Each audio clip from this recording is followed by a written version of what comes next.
नमस्कार दोस्तों, golden competition Bansal बाबा group में आपका स्वागत है।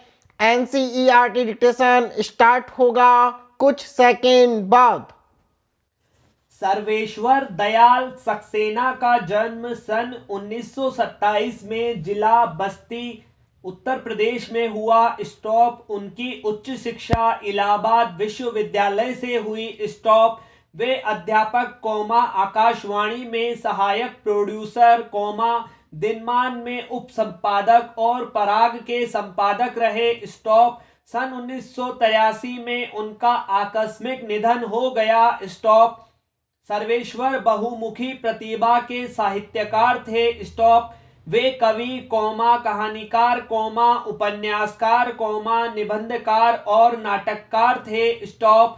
सर्वेश्वर की प्रमुख कृतियां हैं काठ की घंटियां कुआनो नदी जंगल का दर्द खूंटियों पर टंगे लोग कविता संग्रह पागल कुत्तों का मसीहा सोया हुआ जल उपन्यास लड़ाई कहानी संग्रह बकरी नाटक भों भों खो खो बतूता का जूता लाख की नाक बाल साहित्य। स्टॉप। चर्चे और चरखे उनके लेखों का संग्रह है। स्टॉप। खूंटियों पर टंगे लोग पर उन्हें साहित्य अकादमी का पुरस्कार मिला। स्टॉप। सर्वेश्वर की पहचान मध्य वर्गीय आकांक्षाओं के लेखक के रूप में की जाती है। स्टॉप। मध्य वर्गीय जीवन की महत्वाकांक्षाओं सपनों संघर्ष शोषण हताशा और कुंठा का चित्रण उनके साहित्य में मिलता है। स्टॉप। सर्वेश्वर जी स्तंभकार थे और चर्चे और चरखे नाम से दिनमान में जो स्तंभ लिखते थे उसमें बेबाक सच कहने का साहस दिखता है। स्टॉप। उनकी अभिव्यक्ति में सहजता और स्वाभाविकता है। Stop. Paragraph change. Manu Bhandari का जन्म सन 1931 में गांव भानपुरा जिला मंदसौर मध्य प्रदेश में हुआ, परंतु उनकी इंटर तक की शिक्षा दीक्षा हुई राजस्थान के अजमेर शहर में। स्टॉप। बाद में उन्होंने हिंदी में एमए किया। स्टॉप। दिल्ली के मिरांडा हाउस कॉलेज में अध्यापन कार्य से अवकाश प्राप्ति के बाद आजकल दिल्ली में ही रहकर स्वतंत्र लेखन कर रही है। स्टॉप। स्वातंत्र्योत्तर हिंदी कथा साहित्य की प्रमुख हस्ताक्षर मन्नू भंडारी की प्रमुख रचनाएं हैं एक प्लेट सैलाब में हार गई यही सच है त्रिशंकु कहानी संग्रह आपका बंटी महाभोज उपन्यास। स्टॉप। इसके अलावा उन्होंने फिल्म एवं टेलीविजन धारावाहिका के लिए पटकथाएं भी लिखी है। स्टॉप। उनकी साहित्यिक उपलब्धियों के लिए हिंदी अकादमी के शिखर सम्मान सहित उन्हें अनेक पुरस्कार प्राप्त हो चुके हैं, जिनमें भारतीय भाषा परिषद कोलकाता राजस्थान संगीत नाटक अकादमी उत्तर प्रदेश हिंदी संस्थान के पुरस्कार शामिल हैं। स्टॉप।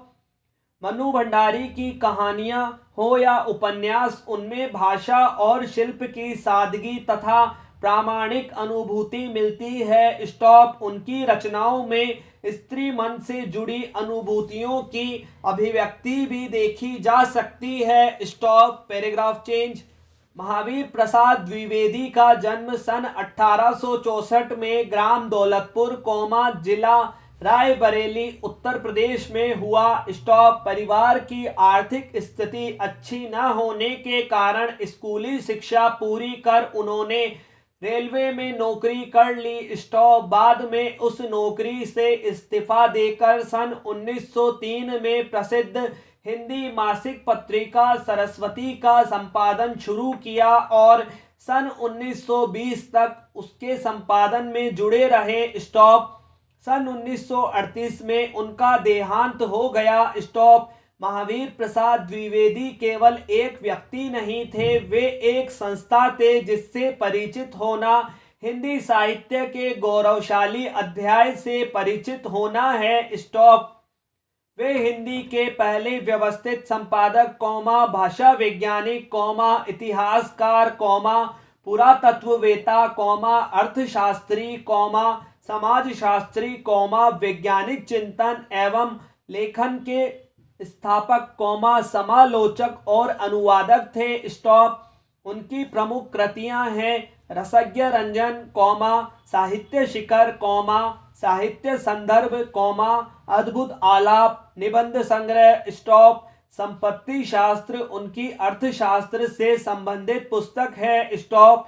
महिला मोद महिला उपयोगी पुस्तक है तो आध्यात्म की दर्शन की। स्टॉप। द्विवेदी काव्यमाला में उनकी कविताएं हैं। स्टॉप। उनका संपूर्ण साहित्य महावीर प्रसाद द्विवेदी रचनावली के 15 खंडों में प्रकाशित है। स्टॉप। महावीर प्रसाद द्विवेदी के बारे में समझा जाता रहा है कि उन्होंने हिंदी गद्य की भाषा का परिष्कार किया और लेखकों की सुविधा के लिए व्याकरण और वर्तनी के नियम स्थिर किए। स्टॉप। कविता की भाषा के रूप में भी ब्रज भाषा के बदले खड़ी बोली को प्रतिष्ठित किया। स्टॉप। युग निर्माता महावीर प्रसाद द्विवेदी ने स्वाधीनता की चेतना विकसित करने के लिए स्वदेशी चिंतन को व्यापक बनाया। स्टॉप। यतीन्द्र मिश्र का जन्म सन 1977 में अयोध्या उत्तर प्रदेश में हुआ। स्टॉप। उन्होंने लखनऊ विश्वविद्यालय कौमा लखनऊ से हिंदी में एमए किया।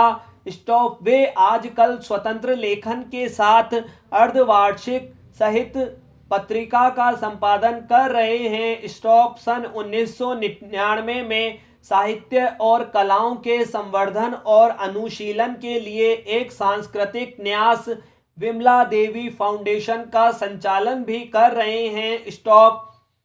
यतीन्द्र मिश्र के 3 काव्य संग्रह प्रकाशित हुए हैं। यदा कदा कौमा अयोध्या तथा अन्य कविताएं कौमा ड्योढ़ी पर आलाप। स्टॉप।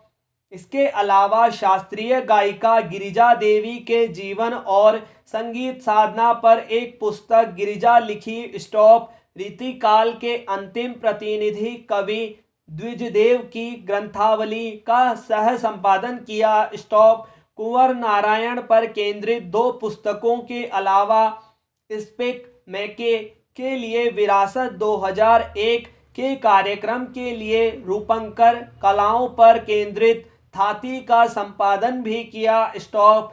युवा रचनाकार यतीन्द्र मिश्र को भारत भूषण अग्रवाल कविता सम्मान कौमा हेमंत स्मृति कविता पुरस्कार कौमा ऋतुराज सम्मान आदि कई पुरस्कार प्राप्त हुए हैं। स्टॉप। कविता कौमा संगीत व अन्य ललित कलाओं के साथ साथ समाज और संस्कृति के विविध क्षेत्रों में भी उनकी गहरी रुचि है। Stop. Paragraph change. Bhadant Anand Kausalyayan का जन्म सन 1905 में पंजाब के अंबाला जिले के सोहाना गांव में हुआ। स्टॉप। उनके बचपन का नाम हरनाम दास था। स्टॉप। उन्होंने लाहौर के नेशनल कॉलेज से बीए किया। स्टॉप। अनन्य हिंदी सेवी कौसल्यायन जो बौद्ध भिक्षु थे और उन्होंने देश विदेश की काफ़ी यात्राएं की तथा बौद्ध धर्म के प्रचार प्रसार के लिए अपना सारा जीवन समर्पित कर दिया। स्टॉप। वे गांधी जी के साथ लंबे अरसे तक वर्धा में रहे। स्टॉप। सन 1988 में उनका निधन हो गया। स्टॉप। भदंत आनंद कौसल्यायन की 20 से अधिक पुस्तक प्रकाशित हैं। स्टॉप। जिनमें भिक्षु के पत्र कौमा जो भूल ना सका कौमा आह ऐसी दरिद्रता कौमा बहानेबाजी कौमा यदि बाबा ना होते कौमा रेल का टिकट कौमा कहाँ क्या देखा आदि प्रमुख हैं। स्टॉप। बौद्ध धर्म दर्शन संबंधित उनके मौलिक और अनुदित अनेक ग्रंथ हैं जिनमें जातक कथाओं का अनुवाद विशेष उल्लेखनीय हैं। स्टॉप। देश विदेश के भ्रमण ने भदंत जी को अनुभव की व्यापकता प्रदान की और उनकी सृजनात्मकता को समृद्ध किया। स्टॉप। उन्होंने हिंदी साहित्य सम्मेलन कौमा प्रयाग और राष्ट्रभाषा प्रचार समिति कौमा वर्धा के माध्यम से देश विदेश में हिंदी भाषा के प्रचार प्रसार का महत्वपूर्ण कार्य किया। स्टॉप। वे गांधी जी के व्यक्तित्व एवं कृतित्व से विशेष प्रभावित थे। स्टॉप। सरल सहज बोलचाल की भाषा में लिखे उनके निबंध संस्मरण और यात्रा वृतांत काफी चर्चित रहे हैं। स्टॉप। Paragraph change. मन की निर्मलता पर काम करिए। मालिक और नौकर के हमने कई रिश्ते देखे। स्टॉप। हम भी कभी ना कभी उस भूमिका से गुजरे होंगे, जब कहीं मालिक तो कहीं नौकर रहे होंगे। स्टॉप। यह एक बाहरी दृश्य है। स्टॉप। आप अपने कारोबार, नौकरी धंधे में इन भूमिकाओं में जी रहे होंगे। स्टॉप। अब इसका एक आत्मिक दृश्य भी देखिए कि हमारा मालिक कौन है। स्टॉप। इस दृष्टि से पाएंगे कि अधिकांश मौकों पर हमारा मालिक हमारा मन होता है, जो हमारी बुद्धि को निर्देश देता रहता है और हम उसी के अनुसार काम करने लगते हैं। स्टॉप।